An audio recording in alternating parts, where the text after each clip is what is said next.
Welcome to the Fit 360 podcast. In this podcast, you'll hear from the top personal trainers and respected wellness practitioners in the space.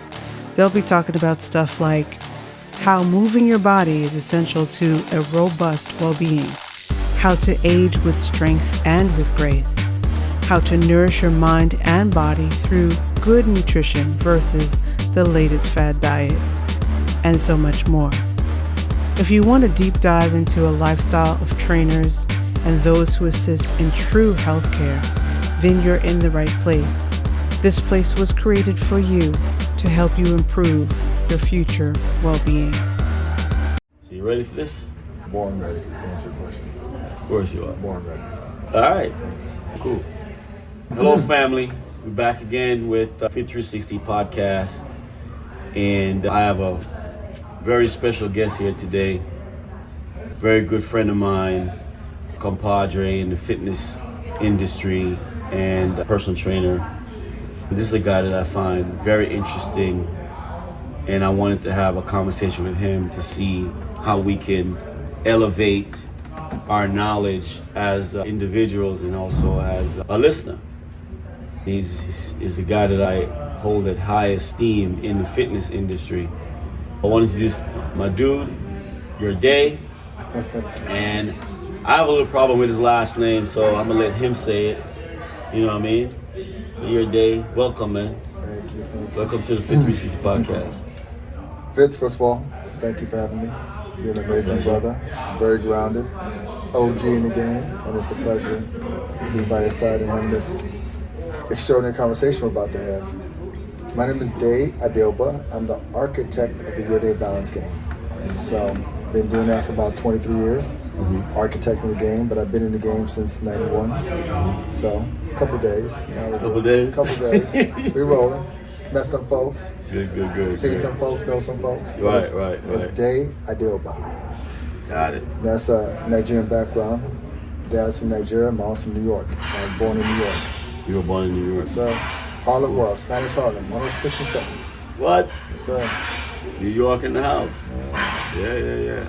Been here since 1998, though. Right, I was gonna ask you that question. Since 98, you've been in Atlanta. Yeah, so it's a beautiful space. All right. Beautiful space. Cool. Yeah, I have a deep love for Atlanta myself. Being from New York as well. I love New York as well. I mean, you can love more than one thing, right? Nothing wrong with that. Yes, absolutely. I really appreciate Atlanta, and especially being in the fitness field that we're in. Atlanta's been good to me, and I'm sure it's been good to you too as well. So tell me more about your upbringing in your family. That can take us down a whole other road, but we're gonna drop give it. Give me the you want to go the mid version? I mean, I'll take it. Okay. Born Harlem World, New York, 162nd in 1974. And then when I was young, my dad joined the military as an officer.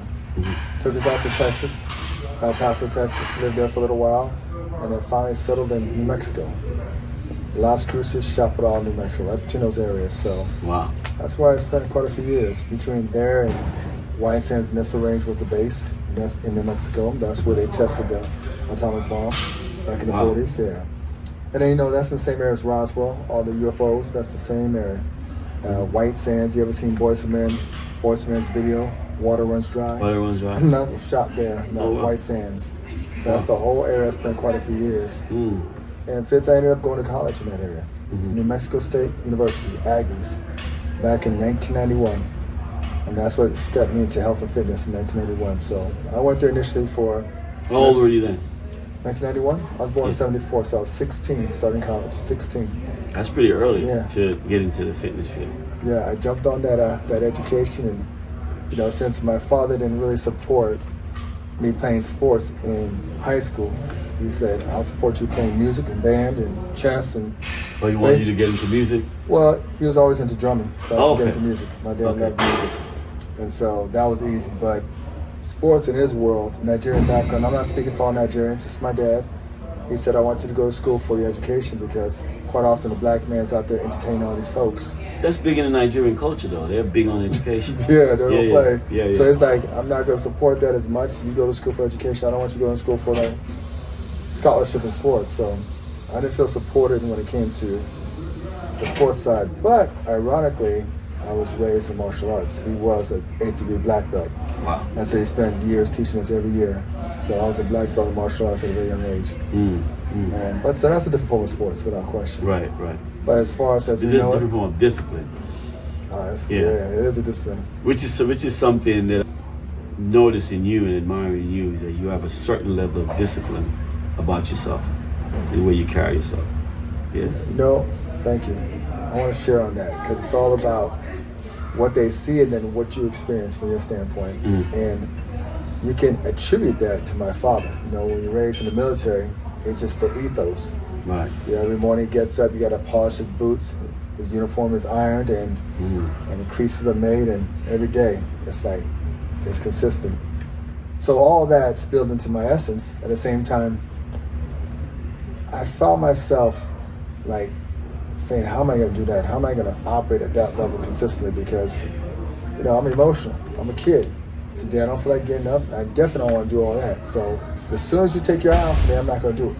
I'm not just going to do it. I'm like, if I don't feel like I'm not going to do it. So I had this conversation going on in my head, when I became an adult, I'm going to be afraid of myself because I don't think I'll be consistent. The only reason why I'm consistent is because you're making me go to school. You make me get up. You make me do that. But if you don't make me, then I don't have to do it. Right. Then I'm probably not going to do it. So I often wondered how well I do on my own outside of that discipline. And later on, I took time, Fitz, to understand myself, because if it was discipline, I would have been consistent. So, and some people use discipline. I offer another way of looking at it. So you find the discipline was too rigid? Well, did I find it too rigid? It's just it's a high level of consistency that if you don't have the maturity, you're not going to do. So I don't know if I say rigidity. I look at more so as, do I have the maturity to stay that consistent? It takes a level of maturity to operate beyond your emotions. Right. It does. You just gotta. If you're not mature, you gotta operate in your emotions. Right. So rigidity, that's one way to look at it. I look at it as maturity for me. Right. So I'm like, how am I gonna get to that level of, operation when, I'm in my emotions? And I realized that if you tell a kid, if you see a kid out there kicking a soccer ball into a net over and over again, you might say, wow, after you see little Johnny doing it for 6 months in a row, a year in a row, it's raining, he's out there kicking, it's snowing, he's out there kicking, that kid has discipline. But do you think that kid's thinking that when he's kicking that ball?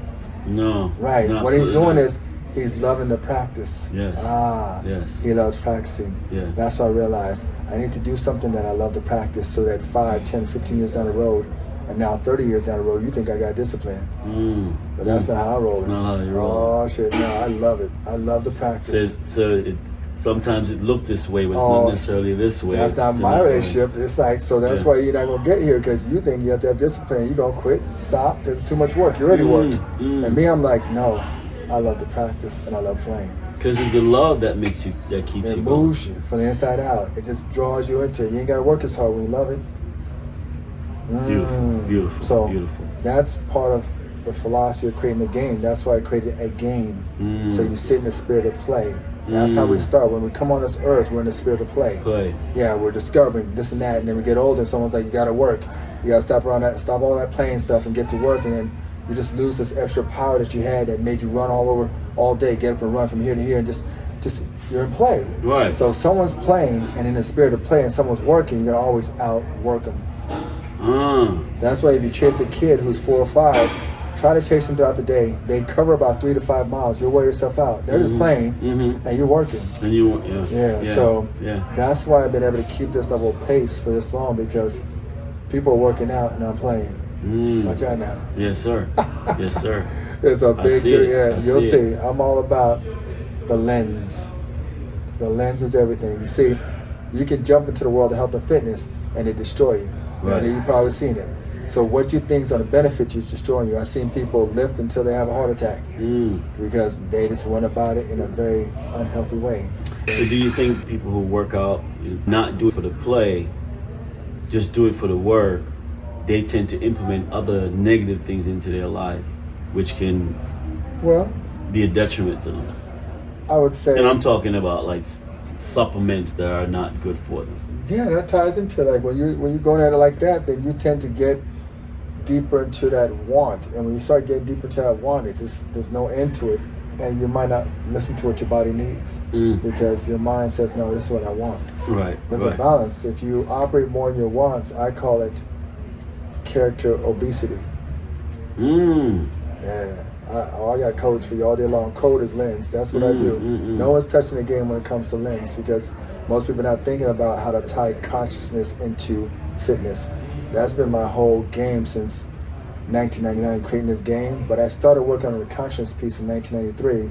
I started working on the fitness when I jumped in college in 91. And back to that story, I jumped in the gym because my dad couldn't control it. I'm like, now I'm going to go in this gym. You can't stop me now.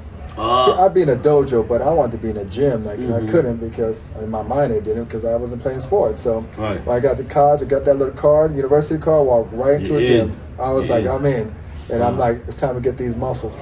I want these muscles, get this respect. So when I first jumped in, it was all about ego. It was about, once again, the ego got benefits too.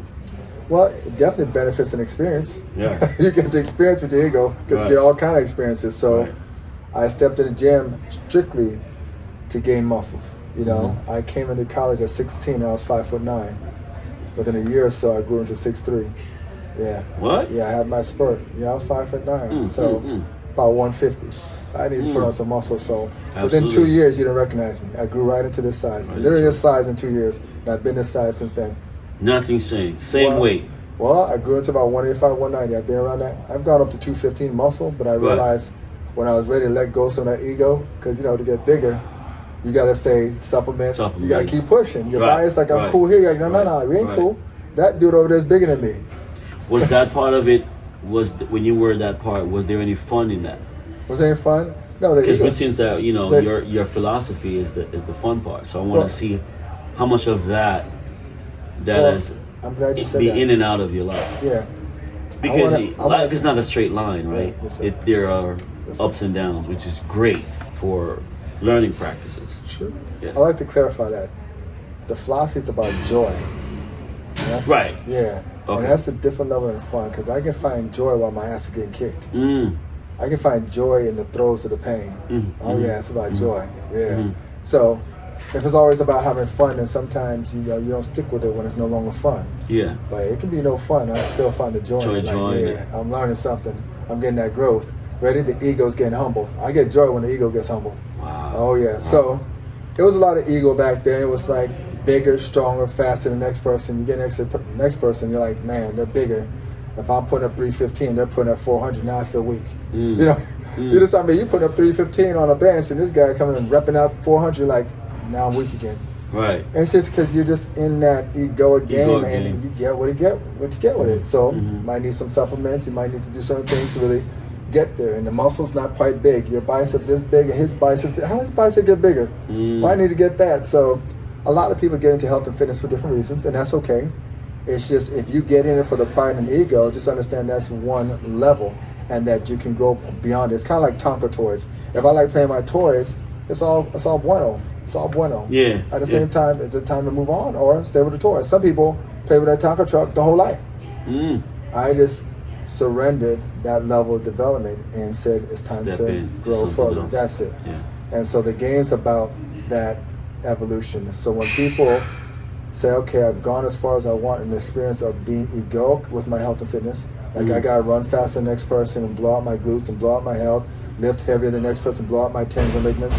When they're done with all that because they're having fun and pushing their egos fun, then they can come play the your day balance game and start getting into the higher levels of the spiritual side of it and the conscious side, because that's what I love playing. That's sustainable. So I want to come back to joy a little bit. I want to stay in that.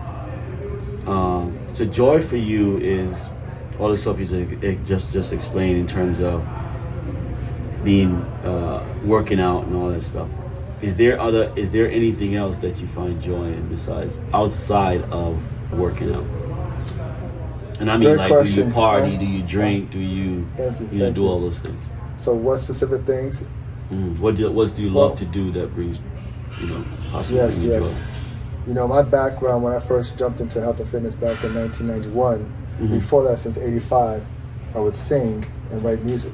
I just knew I was going to be an artist, a singer, or a writer, write for people to sing.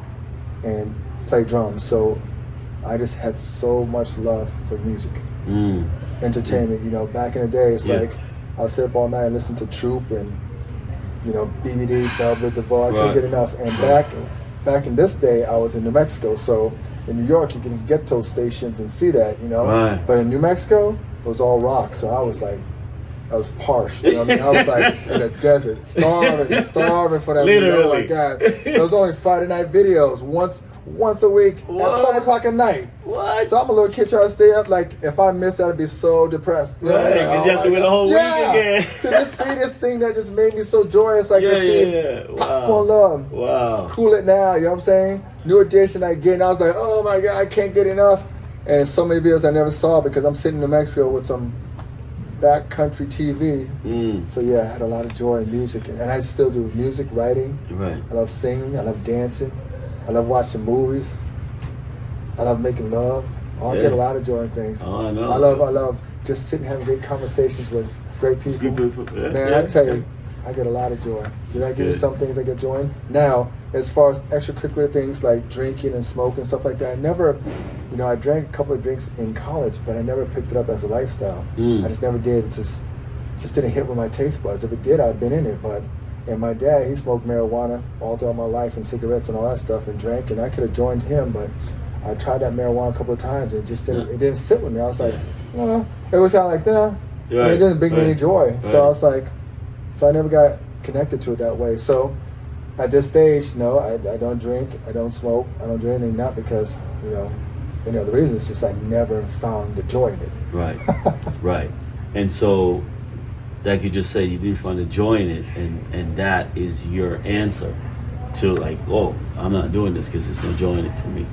Yeah, and I understand why people do it because they find joy, the joy that they enjoy it. You know, I get it. So, and now at this stage, it played to my advantage because I realize what those substances are doing. You know, at this level of understanding, back then I didn't understand, but now I do. I realize that, you know, as you study, those substances merely give you access to what's already inside you.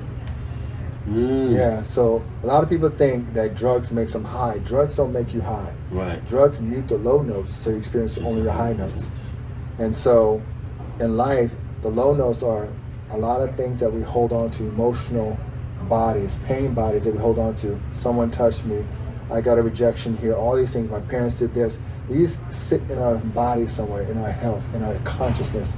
Yeah. And you're still the average of all the notes and all the energy in your body. So the more low notes that are housed in your emotional attachments, your overall average is less. If I can mute some of those things, then you get back to what's in that, which is that joy, that connection to source. So all that alcohol and drugs are doing is just muting some of those things so you experience what's already there. But you think that it's creating the high. No, it's revealing the high. So now that I understand it on a scientific level, I'm like, well, there's a way to get to that high, but it takes a long road. You know, so you can mute it and deal with the consequences of muting it, right? Because with those substances comes the consequence. You know, you start burning up your receptors, you start burning up your health. Or you can go the long road and get in that space. It takes more time where now you don't go high and low. I always tell people, an addict and myself, it's, you know, there's similarities. We're both playing for the high. The only difference is I'm not willing to go down. So it's a matter of which road you're taking. And yeah, because one, it goes up and you go down. And you go up a little more, go down further. And it's a diminishing return because you can't even get as high no more. So you're trying to do more to get, it just doesn't get as high, like, and it burns out the receptors. The other one, it goes slow, but it's infinite. When you get high, you stay high because you're tapping into the receptors and you're not burning it up. The drugs and alcohol burn it up, so you try to get higher again, it burns up a little more. So you're always reaching for that high and you never get to the same high as the first one. This one, that's dope. They say this process that I teach gets you higher than drugs. So it's higher than that. So I always tell people, the high you get when you use those drugs, I live above it. But I paid 30 years to get there, and you're not willing to pay that price. And they're not. People are not willing to pay that price. So I get it. If I wasn't to pay the price, then give me the shortcut. Short version. Yeah. I get it. It's just a choice. Did you spend any time in Nigeria at all? I did. How many years? Right around 8, 9 years old, my dad took us to Nigeria, his homeland. It's right outside of Lagos. It's in Misia, and he dropped us off in his parents where he was raised, and then he went back. So we were just there with my mom, and was there for about a year. Oh, you only spent 1 year? Yeah, and it was like a culture shock. No shoes. It was just, we went into it like the indigenous kids of that outskirt town. Like Lagos is like a city like any other city, but then just like you go outside of Georgia, it gets rural. It gets a little country. Like things haven't evolved since a whole lot. You know, cities bustling. Outside, it's like we still doing that. Nigeria's like that too. You get outside and you're in the town where you're walking with stuff on your head, getting the water out the well. That's what I was doing. Right. And you can't drink the water, so yeah, it was real.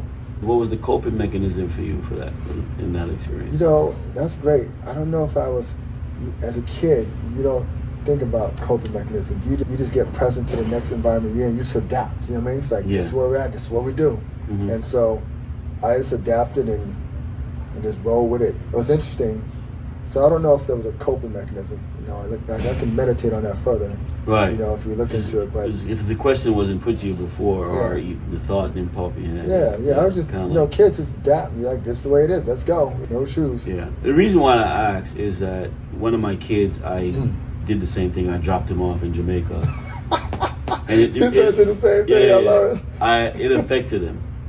And something I regret doing. Wow. The environment was beautiful, but what was missing is me and his mom.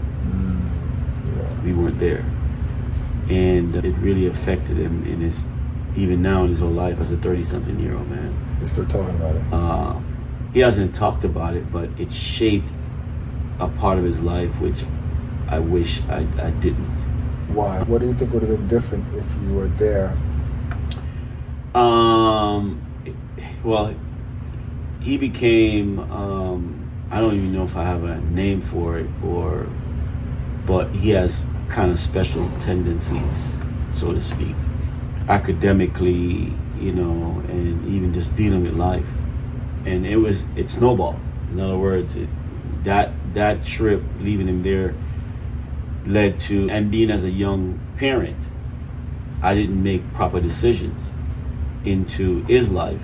I thought I was doing the right thing, but I was being guided by people who I shouldn't have been listening to make a decision, put him in special ed, they become a special ed student and all that kind of stuff, which that stuff stay with you. So you start thinking you're special ed.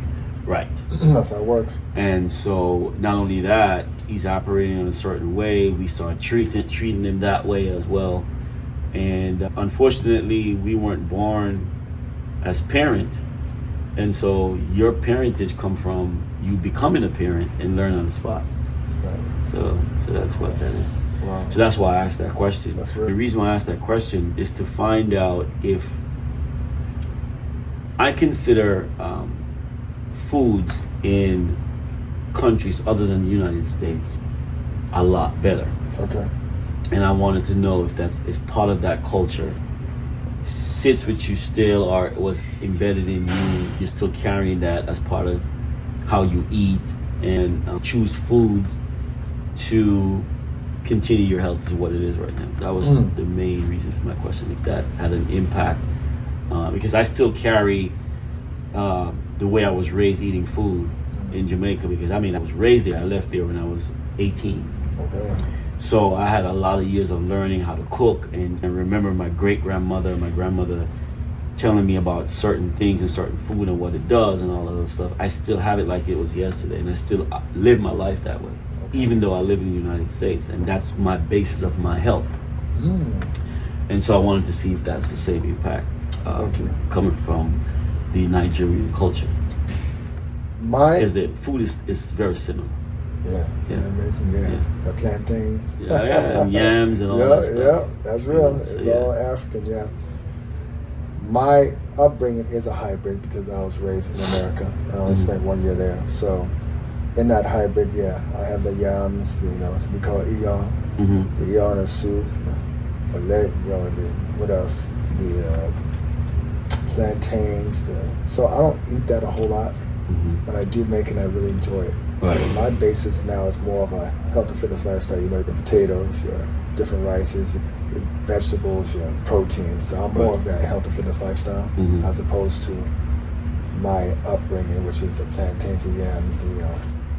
Do you enjoy food? I love food. Yeah, because some people eat to live and some people live to eat. At this stage now, my goal is to bring joy to everything I do. So right, of course. I bring joy to the food that's healthy for me. You bring joy to the food because it's an equal opportunity, right? So in other words, I always say it's important for the receiver to receive something from the giver. It's an equal thing. And you rob the giver when he's offering you something. And you don't receive it. When you don't receive it. That continues to like the yin and yang, the flow. Yes, sir. Absolutely. Well said. So, yeah, I love food. Yeah, I love it. And the reason why I asked that question, my wife and I was having this conversation this morning, and not even the first time, because she and I really love food, and people think that it's more like greed, but it's not. It's the appreciation for food, the beauty of it, the taste of it, Yes. the even the process of cooking it, because we cook all the time, constantly, every day on a weekly basis, and plating the food, eating together. Those things around food is expressing the love for it. Knowing not only the taste, but also the nourishment of it, every part of it, even appreciating the person who prepared it, from growing it, from transporting it, from preparing it to get to the supermarket, the table. Speak it. And giving homage to those people that were able to bring this food, this beautiful thing, the fishermen who catch the fish, whatever, to your plate. Yes. And to see that people say, well, I love food, but they butcher the food doesn't look good, and what they call their taste buds is so whack that it gives me pause. And it just, to me, it's the medicine of life. That's 70% of our health is food, because drugs mimic what food does to the body. Food creates chemical in the body converts it, but drugs doing the same thing, except in a higher dosage and more form. I have my feedback on everything you just said, and I picked up everything you put down.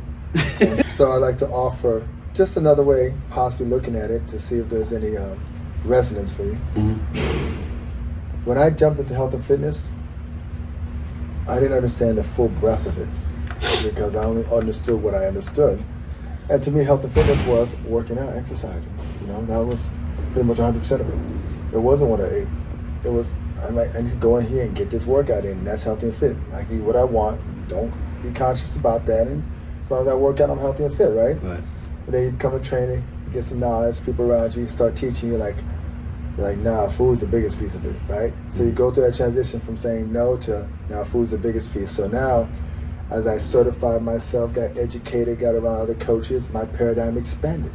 So that means I realized, even though I thought 90 or 100% was working out, and now I said, it went to that 30. classic, 30, right? You get that 70-30, right? Just like you said, 30% fitness and working out, 70% eating. Like, you gotta know nutrition, how to eat, if you're really gonna master your health in your body. So I rolled that for a little while, and then all of a sudden that was 100, and then that shrunk. Yeah. Give it to me, brother. Give it to me. I'm open. So now the philosophy I teach is that I call it 20, 30, 50. Truly 20, becoming 30, 50. Now the 20 used to be 100. That's the fitness. Right. But now it shrunk. Then it shrunk to 30. Now it shrunk to 20. Shit. Now, ready? You like this? The nutrition used to be 70%. Then that shrunk to 50. Now that even shrink to 50. Right? Ready? Yeah. These are the 3 dimensions I call it now. It's just a philosophy. Right. I tell people, you wear this on, you might understand how to master your totality more. Right. If you do 20, 30, 70, you'll understand so much, but then there'll be things outside of that you're not going to understand. Right. Or if you say 100% fitness, then there's going to be a lot of things you don't understand about mastering your body, because you think it's just going here running and lifting. So you just got to get a bigger paradigm to understand how to get your body and your life to do what it needs to do. So the new paradigm is 20% fitness, Right. 30% lifestyle, 20% fitness, 30% lifestyle, 30% lifestyle. and 50% of how healthy you become when you're moving and stuff is consciousness. Wow. Yeah, it's a while. It really is. I mean, when you really, and I started the conscious work in 1993, but I didn't really start really understanding what it really was until about 1999 when so much work came together. So I started the fitness world in 91, conscious world in 1993, but I didn't really integrate it to 1999 well. By 1996, I started training. So I've been training now for like 26 years. But 1999 is where it really came together. I was like, ding! And that's when I started creating the game to really teach people, like, I get what you're saying. You can think that 30-70 is that, but I already can tell you there's certain things you won't be able to answer if you say that. Mm-hmm. There's certain things you won't be able to answer. Mm-hmm. So I can see what people's current level of understanding is and get an idea of what solutions they can come up with, because if your paradigm is not massive enough, there's going to be things that you're going to be challenged with and not know how to deal with because it doesn't fit into your paradigm. So now, 20, 30, 50. So 20% is the movement. It's from stretching to strength training to cardio to just keep your composition low. That's the 20%. Lifestyle is I call it the 30%. And lifestyle is what you put in your body, what you put on your body, and what you put around your body. Mm-hmm. All that's creating your health. So when I say around your body, it's like, where are you working? People don't realize that can rob you of your health quicker than you can run all day long. But if you're in an environment that you don't love and you're working, it's toxic, it'll cause cancer, disease, your body starts breaking down. So if you're not paying attention to lifestyle, you can work out all you want, but it's not gonna benefit you as much. Right. Because that lifestyle is robbing too much of your health and your vitality. Or remember I said what you're around, you gotta pay attention to who you're married to, who you're with, because you're passing energy. And this person is not adding energy to you because their life force is dropping, then you're robbing of a lot of your life force. Yes. And so all of a sudden you're trying to work out, it's not making up for the level of withdrawals in your household. So lifestyle is a big piece. So when people come here, I'm looking at your lifestyle, your movement, and your consciousness. And consciousness is how aware is fit of his relationship to himself, others' life. So how aware are you of your relationship to yourself, others' life? If you're not aware of it, it caps off of what your parents handed you, what society hands you. You just relate to life because someone taught you, and this is the way it is, and you never elevate it. But once you become aware of how you relate to everything, then the game is, can I improve that relationship? I can say absolutely 100%. You can improve your relationship to anything. So when I said, oh, I love food because I bring love to it. When I said, oh, I love sitting in that heat and fire because that's how I inspire. I love having sex because I bring love to it. You feel me? Once you do that, all of a sudden you let go of this codependent behavior, which is, tell me I'm beautiful, tell me I did a great job, where you need external women or men to validate your internal self-worth. So, but if you don't understand that, you will need your wife to validate your internal worth. You'll need, drugs to validate. You'll need all that stuff because no one ever taught you how to relate to it. Yeah. 50%. Is consciousness of health and fitness. So you want to hear something funny? Fire away. I totally agree with you 110%. He's like, we've been here too long. He's like, I get it. So my wife and I was having a conversation. It was yesterday day before yesterday. And we were putting questions together. Yeah. And so she said, so when are you going to implement spirituality in it? And I was like, babe, I have to do that spoon-fed. Because people won't get it. So here it's so amazing now. You just popped the shit in. All right, let's just get it. So when I'm talking about this 70-30, I'm leaving out the spirituality and the sexuality. And the reason behind doing that, because it's when you blow people's minds like that. And I'm not afraid to talk about it. But in this context of a podcast and just kind of like spoon, I said to her, later on as I grow, I will introduce it a little bit at a time. But you just blow this shit up. I'm gonna blow that shit up. You call me, bro. I'm gonna blow that shit wide up. No, bro. So yes, you're talking to someone that I would even go as far as say consciousness is even more than 50%. Yeah, but I'm being nice just to keep it in balance. You see that? Just to help them wrap their head around it. But you're right. It's everything, brother. It's everything. I mean, if my conscience is off, I can sit right here and create cancer real quick. Yeah. Now I could be eating well and exercise and just create cancer. You see people in the gym like, I exercise, I'm healthy, I got cancer. I'm like, because 50% of it's consciousness. Yeah. And right now you're angry. Yes. And exercise ain't helping with your anger. You're angry. You bring anger to your workout. You fight with the weights. Yes. Exactly. Exactly. People come in here and just destroy themselves, destroy the ligaments, tendons because they're mad at the weights. So it's so huge to understand how to relate to things so that you heal. But there's a philosophy, the Your Day Balance game is really a game designed around a health fitness philosophy. So it's really a philosophy. And my goal is that millions of people are using the philosophy to complement their other philosophies. You know, it's a big philosophy. And so, and then eventually billions of people are watching. I truly believe it has that level of design into it that can be that big and really teach people how to relate to life so they get more joy. And it will be. Thank you. Absolutely. Thank you. You're helping with this too, right? Yes, sir. So let me tell you part of that philosophy. So one day I was in New York, NYC, baby. I'd go there for my birthday. It's in October, coming up in a few days, 18th. Mine is 27. Oh, you got Libra, baby. Well, No, you actually got I'm Libra, Scorpio. right? Scorpio, beautiful. But yeah, same. Thank you. Yeah, Yes, sir. yeah. So I'd always go to New York, and it was, I don't know, 2000 or something, and I had already started putting this game together, and I'm like, I'm just asking, like, wow, this is a philosophy gamified. I'm like, I started thinking to myself, you know, every great philosophy has a few cornerstone beliefs. And some turn to religions, but they start off as a philosophy. But once you throw God in it, you can turn to religion, right? You know what I mean? But this philosophy is just the way you see something, the way you see life, right? It's a practice. Right, yeah. So this is the health and fitness philosophy. But every great philosophy, whatever it is, whether it's a philosophy around money or relationships, starts off with a few cornerstone beliefs. Like, this is the cornerstone belief of philosophy. And I remember I said, what are the cornerstone beliefs that really have me relate to health and wellness the way I do? Like, and I've taught a lot of people, but how can I distill it down to a few beliefs that, here are the cornerstone beliefs that drive this whole thing. If you can understand what these are, you can really imbue the philosophy. If you're not, then you might not imbue this philosophy. And one day I was in New York, and we took a trip. It's called hip hop, how hip hop started. Oh yeah, I was like, I'm going on that trip. You know, you had Sex and the City trip, and you had the birth of hip hop. People didn't know it was birthed in New York, right? So I guess this is like a tourist thing. Yeah, for tourists. Okay, so really? because I came back from Atlanta, I went there and I took a tour. And it's like, okay, and so I was like, this is cool. So I'm standing on the side of the curb and I'm ready to get on this little, it looked like a small bus, right, to take me through New York and tell me how hip hop started, right? And so I get like, this is interesting because you know I was born in New York and I didn't know how hip hop started, so I'm ready to be educated. Right. So I'm about to get on the bus and several other tourists there, you know, different nationalities. We're waiting to get on the bus, probably about 20 of us. And we purchased the tour online, and we're standing on the streets of New York. And man, in the corner over there was some guy kind of sitting there, like, you know, in New York, you got transients sitting all over the place, right? So down the street, kind of sitting in a cutout area, kind of cutout door area, this guy just sitting in baggy clothes, like you can tell he's a transient, right? Yeah. I'm like, just, you know, checking out my environment. Right. So we all get on the bus, and then we're sitting down ready for the tour, and this transient gets on the bus. I'm like, interesting. I thought he was just like chilling in New York, but he walks on a bus. He wasn't a transient. He was DJ Master Kaz. What? Yes, DJ Master Kaz. He was doing it on purpose. I just glanced, but he was just in his, you know, baggy clothes. He wasn't a transient. He was just sitting off the side because he was the guy that was going to guide the tour. Yeah. We had a legend that walked on the bus.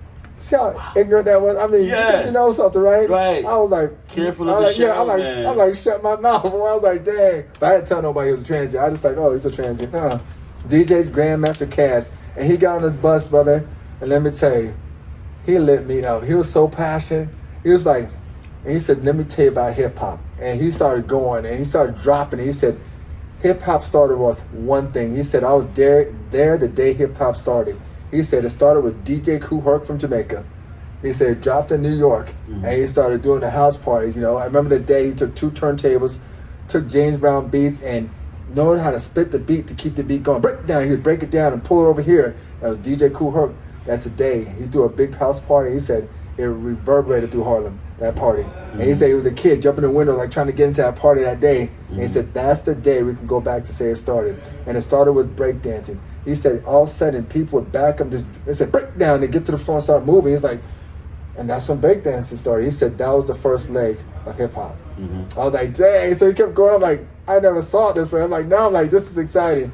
Then he said all of a sudden these parties will start going from Jamaica. He brought that Jamaican movement to New York, you know, so back to Jamaica, right? And it goes back to Africa, right? The rhythms, right? It's always going back. So nevertheless, he said after a while, you know, somebody would grab a mic and say, yo, Fitz, your mom's at the door, hit the floor.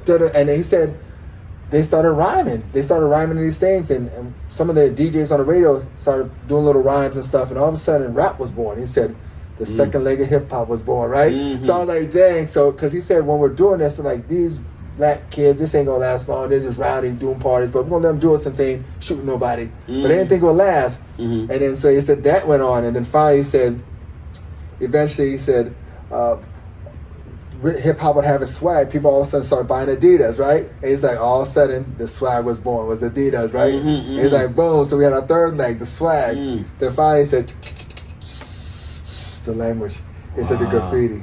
And he said hip hop stood, had 4 legs. Boom. I was like, that's a philosophy. That's it. It got us 4 legs. He said that's why it's still here. They thought it wasn't going nowhere, stronger than ever. I was like, I'm just like sitting there like just cloud nine. Blown away. Blown, man. Blown. Thinking I know something. I don't know nothing. So I remember at that point I said, man, hip hop is so big right now, and when it started, anything will last. Just a bunch of people rhyming. That shit ain't gonna last. Not real music, you know what I mean? Look how big it is now, man. I mean, the most richest person in the music game, or one of the richest, is hip hop, is Kanye West. They say he's worth $6 billion now because of shoes. But all that's, it's big. Yeah. And when you thought it was gonna go away, right? So the shoes are still around. What? It's still one of the legs. I know. Yeezy from Adidas, crazy. Yeah. That's Adidas. The shoes I didn't are realize still- that. Thank you, damn. He took that. He stayed true to the root. I mean, the other day they said he's worth $6 billion. He just quantum leaped Jay-Z. Jay-Z's around $1 billion. Quantum leaped him with that business. Quantum leaped. That's a big difference between 1 and 2 billion. He's at 6. Anyways. I told somebody today. Hold on for a minute. I told somebody today that they're kind of like a new business, but it's not a new business, but it's fresh in Atlanta. Okay. And my advice to them was that stay true to that, because you're doing something that not many people are doing. And so you're bringing something new, and you have nowhere to go but up with that. Beautiful. Keep hold on to that. Great wisdom. You know what I mean? But yeah, go back to that. This is fun shit. So now I'm like, I got excited. I'm like, I want to play big. Like, I want something to last for, a couple hundred years, like in the world of health and wellness. I just knew I was going to do it in health and wellness. Right. Because there's a lot of great ideas out there and people doing fitness. I wanted something big.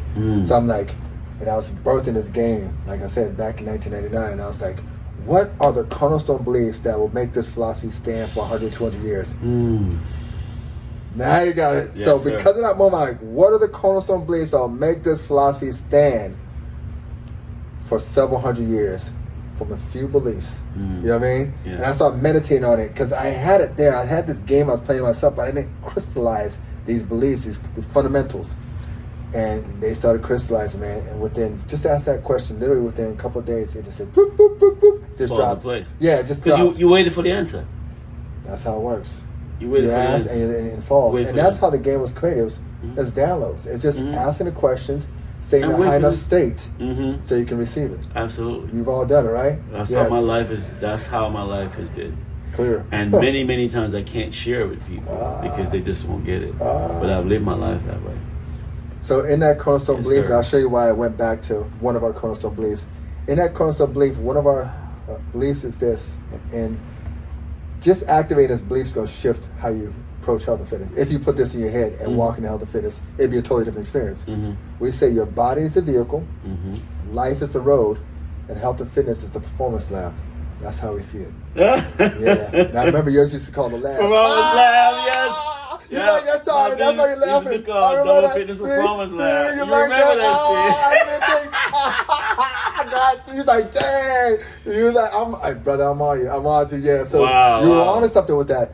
Health and fitness is the performance lab. Just that philosophy right there, just that one cornerstone belief, just expands the whole world. You're walking, nothing looks the same. Like, my body's a vehicle. Yeah, this is a vehicle. You're a spiritual being having a human experience, and it happens through this vehicle. Stay with me. It shifts everything. You're like, oh shit, I can see that. That makes sense, right? Now, next thing, life is the road. You're going down this road of life. You're experiencing this life. So to the degree you take care of this vehicle, is to the degree you're going to enjoy that ride. I assure you. Absolutely. Oh yeah. Yes, And if you don't take care of the vehicle, I don't care how many. You're going to how break much down the money. side of the road. Yeah, I don't care how much money you have. I don't care how many women you have. Anything, you still got to enjoy it through the vehicle. Yeah. And that's what people are missing. They get all this fame, all this stuff, and the vehicle's going backwards. And like, I got a great life. I'm like, you're full of shit. I can tell you experiencing it. All you got to do is read your vehicle. If I have a headache, my back hurts, my knee hurts, and I'm in Disney World, then I'm in Disney World with a headache, my back hurts, my knee hurts. It ain't the same experience. Not the same experience. No. Yeah, I'm like, can I get on this ride? I can't even enjoy this ride. My head's hurt. It's just a jacked up experience. When you don't take care of your vehicle, you destroy your experience of life. It goes not back. having the full experience. Period. You're not. And I don't care what they don't say nothing, because when they sit in front of me, they're like, yeah, that's true. You know, It's absolutely true. It's absolutely it is what it is. I don't need you to agree with it. It is what it is. It is what it is. It is what it is. So that's why I'm like, health and fitness is the performance lab, period. Because in a performance lab, you do two things. If I took your car right now in a performance lab, they test and improve. That's all they do in the performance lab. So that when you put it on the road, race cars. Yeah, it's the newest version. It's a 2023 version. You get it? So if you approach this like a performance lab, then you go in here for feedback. That's all this is. It's like, give me feedback on how I'm rolling. Give me feedback how I can improve my experience. If you improve this, then you step outside the door. Let me tell you, it's a whole different world. Even if nothing shifts, your experience of it is a whole different world. You're like, dang. Like just like you said, whoa, I enjoy I could taste the food. Yes. Oh, I enjoy cooking. I'm slowing it down. Oh, I'm enjoying my wife. Exactly. You bring the joy to it if you can improve it. It was funny. So, off of that, so when you're sick, you can't even enjoy the taste of food. Woo, well, man, that's always like, you can't enjoy nothing. You can't enjoy nothing. You know what I'm saying? You don't even want to eat. Right. Most of the time. There's a lot of things you can't enjoy. Yeah. When you're sick, you're like, you can't see nothing. You're just hurting, just want to get out of suffering. Right. And that's what people do. They walk around sick.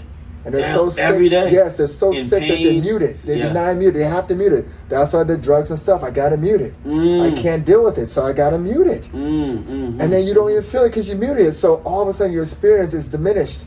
And everything else is diminished. Period. From there. Period. Your relationship to everything. So that's why we're in such a great game industry, Great and space, that's why we both see it as a performance lab. So I'm right there with you. Yeah. My whole point of that story was that first piece too, when I said your body's a vehicle. So that I pray that when I share this with you, all your podcasts are the full breath of your voice, nothing held back. This is a time, nothing held back. There's always millions of people ready here. Gotcha. Millions. So whoever's not, that's cool. There's other things they can listen to, but we're in a world that is. I appreciate that, man. It is. So I want to give you permission to be your full power, because I'm looking for all the best generals and best kings to be at full power, because what we're building, I need everybody at full power. Because when the fear comes, we need to be smiling. Yes. Like 300. When the arrows come, yes, sir. King, king, king, king. We're just laughing because we dissolve it with love. And the funny thing is that it's not the fear for me, it's don't wanting my words to fall on deaf ears. But it's on tape. Now I'm thinking about it now. This right here, it's on tape. And so it will always be around for the right person to hear it. And so, all that is still, no holding back. All that's still concern. Don't wanting your words to fall on deaf ears still comes to the root of concern. Yeah. You leave that up to God. Leave that to God. You ain't got to worry about that. You just let her rip. I'm here to learn too, man. Let her rip. Let her rip. Sir. You ain't got it, because, and if it bounces off them, cool. The next person picks it up. It's gonna be reverberate, and that power needs to be told. You influence too many people, and so if you hold back, you're giving them permission to hold back from the truth. Wow. So you have all this truth, but you're worried about how people are gonna take it in. Bro, you just hit me in the head right now. As a leader, whatever you do and be, you're giving them permission to do and be. Right. Is that what you really want to teach the people following you? No, definitely not even. Not even, because that's not gonna help. That's not gonna do well. They're not gonna do well with that. So this is about wellness. Wellness is being your voice, being your full, authentic voice. It's being a leader too. Unapologetically, and you are a leader. So. And leaders to create and let people join in. And that's what you do. So your full expression. So they know they're getting the full fits when you talk to them. A lot of leaders, I work with a lot of leaders, and they, back in the day, not so much now, back in the day it was always about managing people's perceptions. So I trained pastors, they felt like, they knew a lot more because they're around the truth, but they'd have to manage the perceptions of the congregation. And I was like, what a life of being locked in yourself. What a life of being behind your own bars. Right. That's what you're doing today. You put yourself behind bars. Yeah.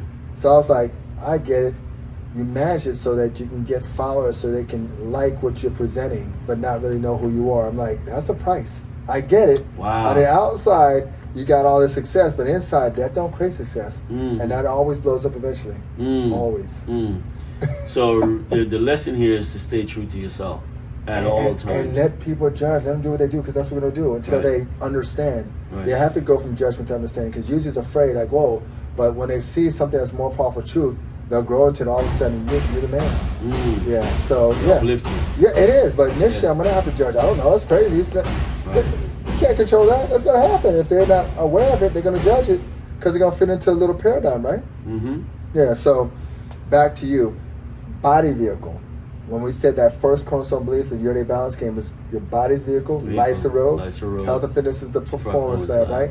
Your body vehicle, we say your body vehicle is, you have 5 wheels and a linchpin. It took me 30 years to see this whole picture. I saw the 5 wheels for 20-something years, but this last one I didn't see until later.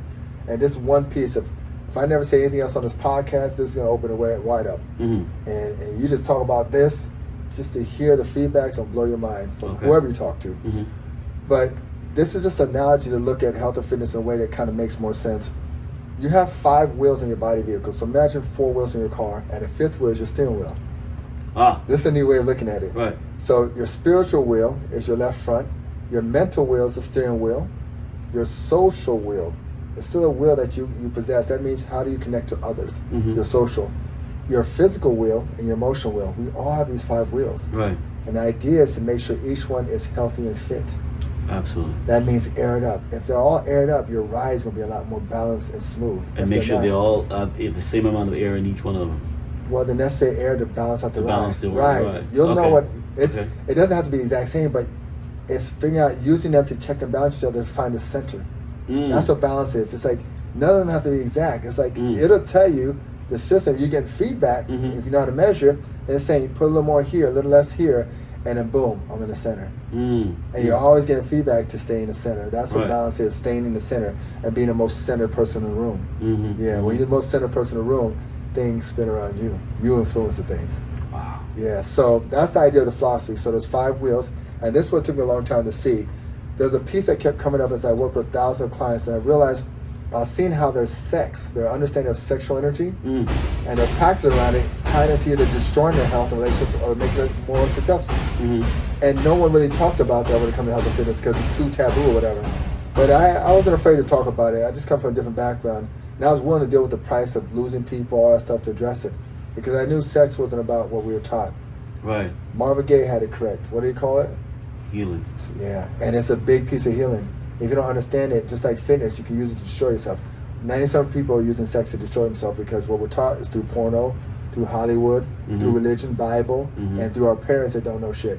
So if you're learning from those 4, it's probably destroying you. I'll say it again. You hear that? You hear that? I'll say it again. Bible, religion, Bible, parents, porno, Hollywood, friends. Usually it's not teaching what sex is about. It's about healing. So you gotta get around someone who's very conscious, who's activated in a healthy way, and that's what helps you mature. But how does sexual energy tie into those 5 wheels?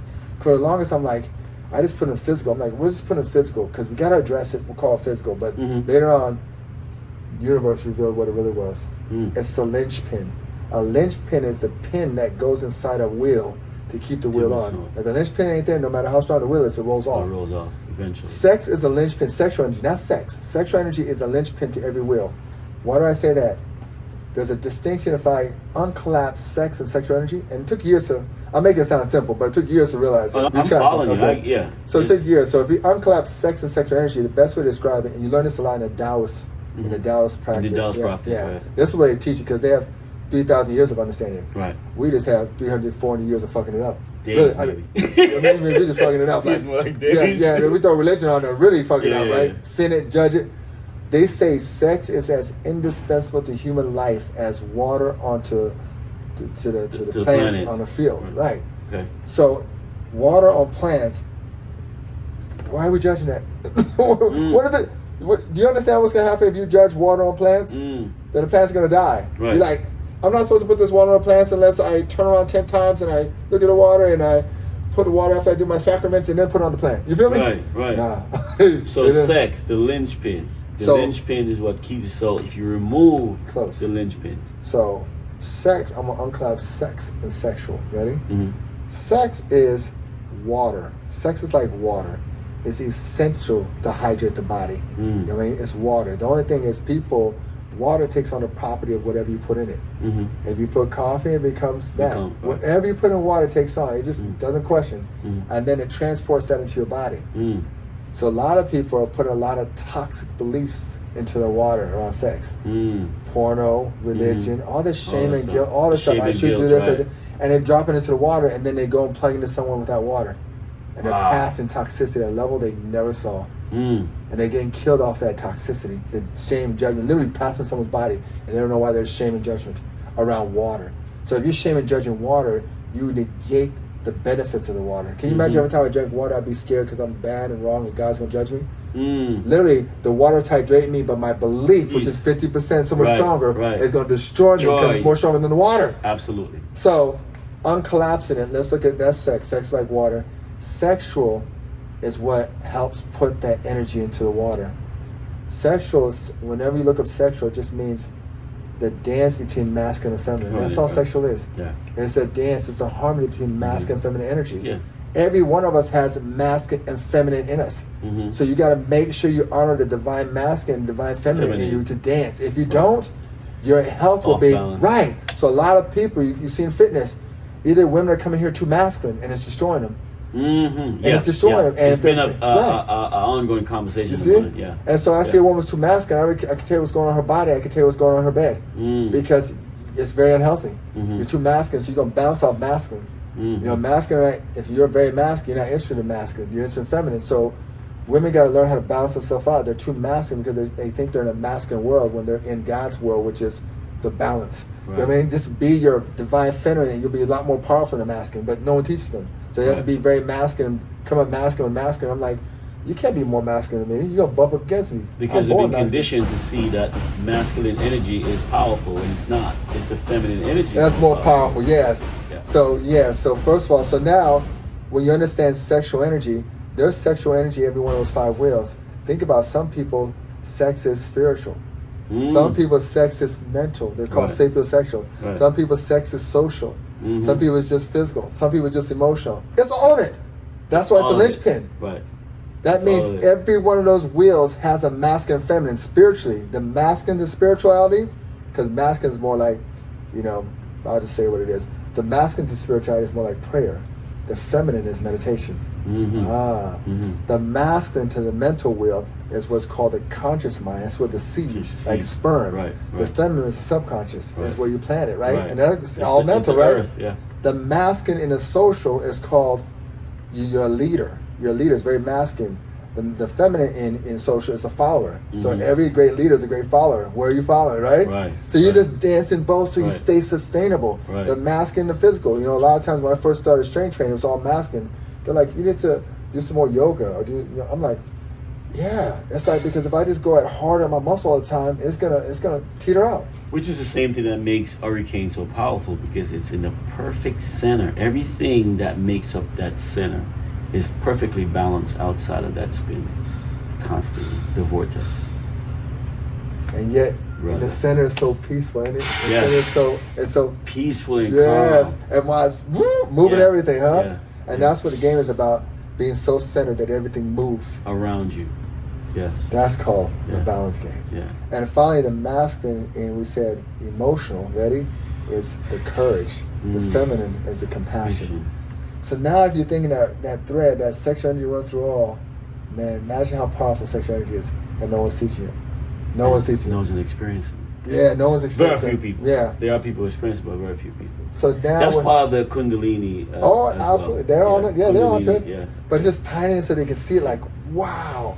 That's why it's nothing to be played around with. You don't want to play around. That's why I tell people, if you understand this, you won't be playing around with sex like that. You get very serious, very mature, and you don't play around with anybody that's not mature with it, because it can roll off those wheels. It's amazing to me that America as a new nation has so much power in the rest of the world. And to me, the older nation, the rest of the world, is where the power is. But what's happening in this, I guess there's beauty in all of it, right? I'm not judging one over the other, but recognizing the truth behind the American culture. We dilute everything. We dilute the real stuff. Wow. You know what I mean? We take yoga and we make it into trap yoga, and we, just leave behind or take out the substance of what it's intended to do. You know what I mean? I would say, you said America is one of the most powerful nations in the world. And Yes, we're the influence of the world, which is crazy to me. I would say this. I would say yes, but if in the context I look at it, is one of the most forceful nations in the world. Mm-hmm. Forceful. And there's a distinction between power and force. Right. You know, force is, you know, it's kind of like force happens when you pull and push. Power is when you're still and everything comes to you. Mm-hmm. It's like an attractor field. Right. So we're having our day in the sun right now, a couple hundred years, but some of these nations like Japan's been around 7,000 years. Right. So absolutely, you're having your little run, you know, mm-hmm. but empires come and go 400,000 or 500,000 years. So right now you just have your little run. So if you're forceful, your run will end. Power is absolutely. infinite. So right now I feel more forceful because we took this land. Everything was forced. Everything was forced. The essence of it was forced. Yeah. And now it's corporate and finance, all forced. And the reason why we're able to go this long is because we take what we want. Mm-hmm. We go in nations because we have more still force. Using our force. Yeah. So we'll have our day. It works that way. You're not smarter than principle, and you know we might run 500,000 years, but if you don't go to power, your time will come. Force is always finite. Power is infinite. Right. Your finite will come. It's just a matter of when. And if you get what you put out, then the force will come back at you. That's what force is. It can only exist because something's pushing against it. So we're here because we're pushing and pulling. Mm-hmm. And so there's some nations that ain't doing that. They're just sitting right in their little spot and just being patient. powerful. Yeah. And knowing their power and knowing that their power is not to exude it on someone else.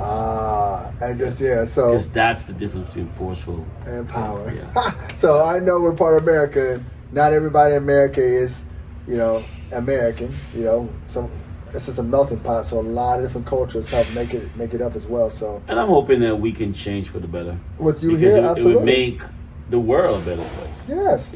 Because we created something great here. If we can shift over to that power, right? And I'm gonna go back to giving the game a plug. That's my goal, is to create a game. So we have to keep promoting consciousness. There you go. That's the game does. The game's like my goal is I create a game here that can teach people how to grow into power, not force. Right. Because that's how we all start fitness, using force. I did. Yeah. But now, if you're cool with it and you want to grow into it, you play the game. It's gonna teach you.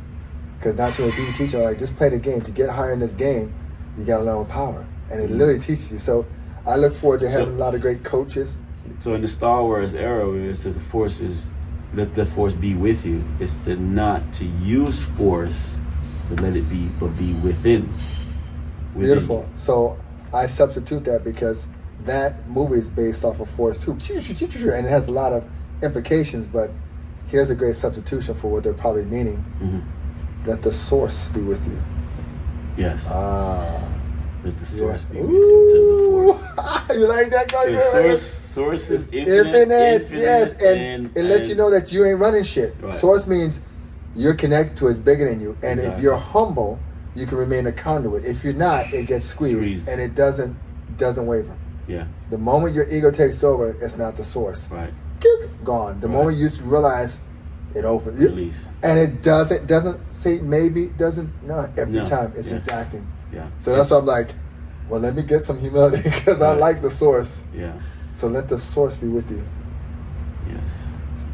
Bro, this is some good shit, man. I love it. I can go on. But yo, it is so great talking to you and just relearning some stuff, because we do learn stuff, forget some, and we do learn fresh new stuff as well. And I am open to all of it, and I appreciate this conversation because I've definitely learned some stuff for myself that I can take with me, make some changes that can not only benefit me but also benefit the listeners, which is the intention of this podcast. Yes, sir. And man, I mean, the more I feel like I'm on the right path. Yes, sir. Because conversation for me is when we're having, my wife and I would always say I hate small talks. Yeah. Because there's no substance in it. This type of stuff, conversation, dude, it is everything. Yes, sir. It is everything. And she said to me, you know, she loved to say to me, babe, when she was trying to convince me to do this, because I was resistant. Okay. And she said, you have so much to say that you can share with people. And said, imagine talking to the same people of like-mindedness with you, how much you can bring that power into into context. This is amazing stuff. And man, I hope, 360 around that we can get back to more of this, more conversation like this, dude. And I appreciate you taking the time out and being here to present who you are as a person that I admire. From the first time I've had conversations with you, you were on some stuff that just gel with mine, and the few times that we did speak to each other, to me it was always a pleasant one. And I remember when you and I first had a conversation in Chipotle, we were having lunch, and there's a sauce that you use, the salad dressing.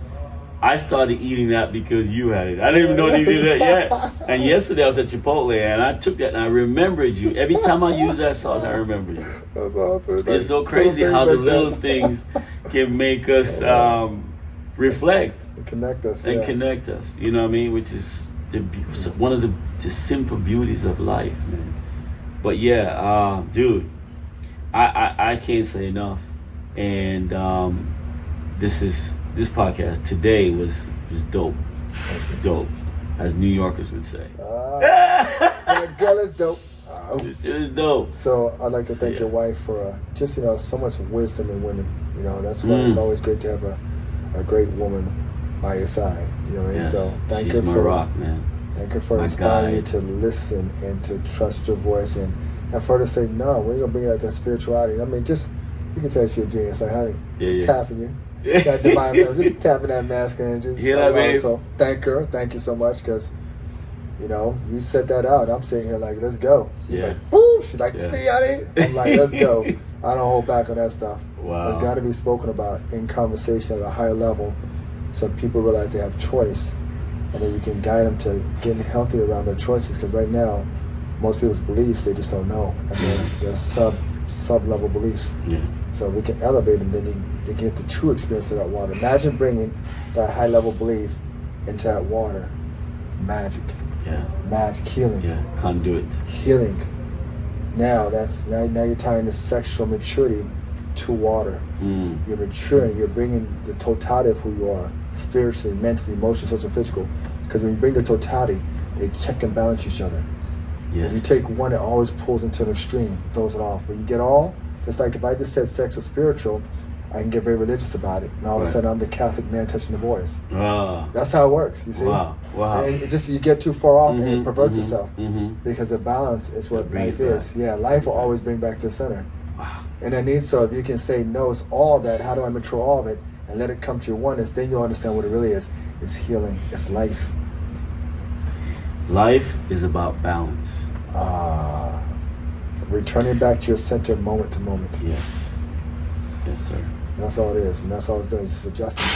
Like on the ball, you're adjusting so that you experience this harmony, tranquility, equanimity. Say it again, bro. Say it again. Harmony, equanimity, synergy. Yeah. Family, peace. We love you. We love you. We out. See you again next time. Also, you can check out the game. Can I get the Yeah, game up? absolutely. At theyydbg.com. That stands for Your Day Balance Game. So it's the Y for your D-Day, B Balance G Game.com. There you go. This man right here. Check us out on YouTube. I started a YouTube page and with our coaches, and we get into conversations. So you can check that out. It's pretty cool. And it's Your Day, one word, Balance Game on YouTube. Awesome. Bro. Yeah, baby. Thanks for having you, man. Thank you. Much love. Right. Woo! Amazing.